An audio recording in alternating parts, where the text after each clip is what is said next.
Hi everyone, I'm John T and I was at St Mellitus from 2015 to 2018 as an ordinand. Here's today's reflection from John's Gospel, chapter 8, verses 48 to 59. The Jews answered him, "Aren't we right in saying that you are a Samaritan and demon-possessed?" "I am not possessed by a demon," said Jesus, "but I honour my Father, and you dishonour me. I am not seeking glory for myself, but there is one who seeks it, and he is the judge. I tell you the truth, if anyone keeps my word, he will never see death."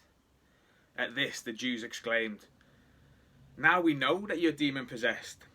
Abraham died, and so did all the prophets. Yet you say that if anyone keeps your word, he will never taste death. Are you greater than our father Abraham? He died, and so did the prophets. Who do you think you are?" Jesus replied, "If I glorify myself, my glory means nothing. My Father, whom you claim as your God, is the one who glorifies me.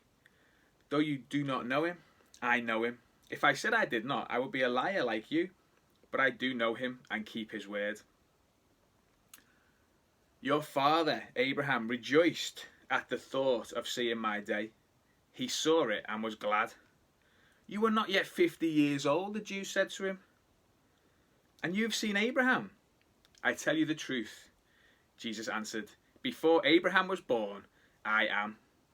At this they picked up stones to stone him, but Jesus hid himself and slipped away from the temple grounds.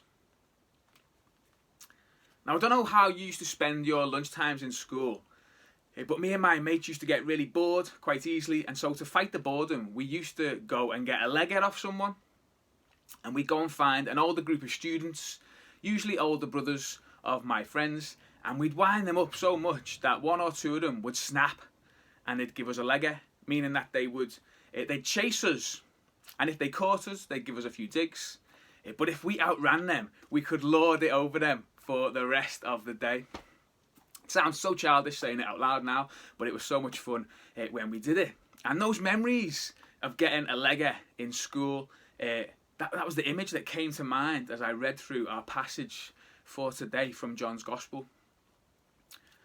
Now, I'm not saying that Jesus was winding the gathered crowd up on purpose. I'm definitely not saying that. But what he says here does create in them a level of fury that leads to them attempting to stone him. So what does he say that gets them so riled up? Well, the Jews, they're clearly already annoyed with Jesus. They're calling him a Samaritan, saying he's from the wrong tribe, or demon-possessed, and they're accusing him of blasphemy and of breaking Sabbath laws. But Jesus tells them that he is none of these things, but rather he is seeking to glorify God who is operating in him and through him as a way of summoning Israel back into true relationship with the one true God, a relationship that Jesus says will lead to life and not death. This kind of annoys them even more, and they ask, well, how could Abraham, the father of their faith, how could he be dead if whoever obeys your word will never taste death? And it's almost like they get to like a British level of crossness, and they say to Jesus, who do you think you are? Do you think you're greater than Abraham? And basically Jesus says, yeah, I am. Yeah.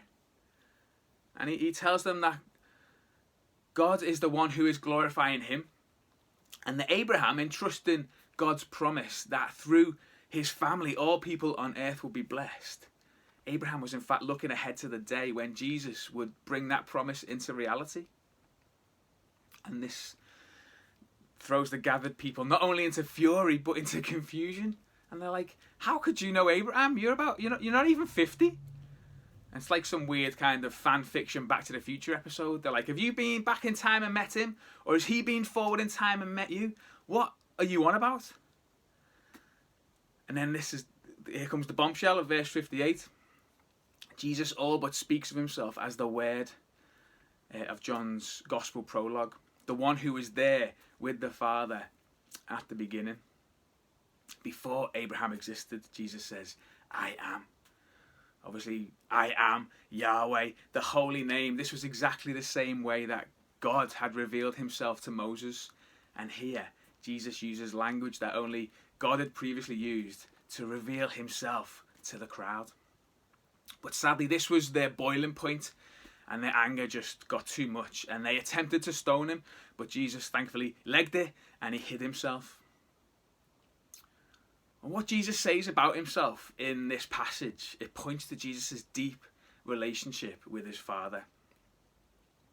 And I guess what we're thinking about today is all these people talking to Jesus in this passage, they could have also had a deep relationship with God, but they shun his revelation of himself to them in Jesus.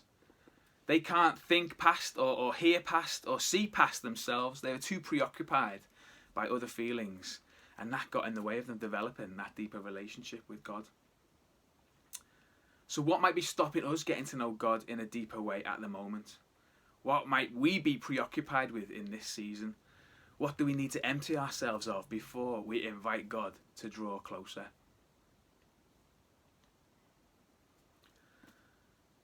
Let's be honest and open with God, and let's leave all those barriers that we think are getting in the way of a deeper relationship with him. Let's leave them at the foot of the cross. And through that action, may revival start in us and with us. May we have a fresh revelation of Jesus, a lightness of heart, a joyful spirit, and a newness of life, all rooted in the one in whom all things hold together. Amen.